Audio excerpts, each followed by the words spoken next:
আগামী 12 মে ভোটের দিন ধার্য রেখে ত্রয়োদশ জাতীয় সংসদের সংরক্ষিত নারী আসনের নির্বাচনী তফসিল ঘোষণা করে নির্বাচন কমিশন। তারই ধারাবাহিকতায় শুক্রবার সকাল 11টায় রাজধানীর নয়াপল্টনে বিএনপির কেন্দ্রীয় কার্যালয়ে মনোনয়ন ফরম বিক্রির কার্যক্রম শুরু করে দলটি।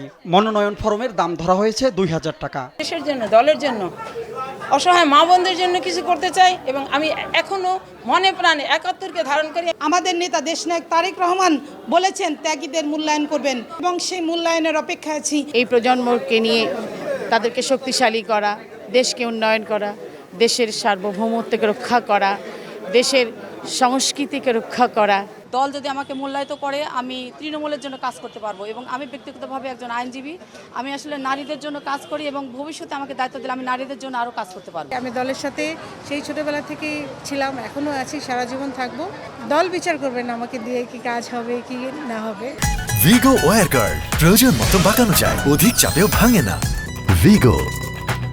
বিএনপির সিনিয়র যুগ্ম মহাসচিব রুহুল কবির রিজভী আনুষ্ঠানিকভাবে মনোনয়নপত্র বিতরণ কার্যক্রমের উদ্বোধন শেষে জানান, আগামী 3 দিন মনোনয়নপত্র সংগ্রহ ও জমা দেওয়া যাবে। সংসদে দায়িত্ব পালনের যোগ্যতা রাখে এমন প্রার্থীকে প্রাধান্য দেওয়ার কথা জানান তিনি। আন্দোলনের ভূমিকা, বিগত 16 বছরের আন্দোলনের ভূমিকা, 17 বছরের আন্দোলনের ভূমিকা, আপনাদের দক্ষতা এবং পার্লামেন্টে কথা বলার যে যোগ্যতা, সবগুলো বিবেচনা করেই দলের নীতি নির্ধারণী ফোরাম বা বোর্ড, যেটাই বলি আমরা, তারা সিদ্ধান্ত নেবেন।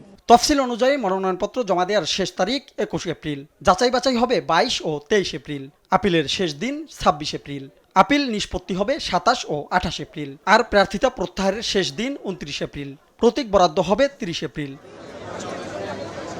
জাতীয় সংসদের সংরক্ষিত 50টি আসনের মধ্যে বিএনপি 36টি, জামাত জোট 13টি এবং স্বতন্ত্র প্রার্থী পাচ্ছেন 1টি আসন।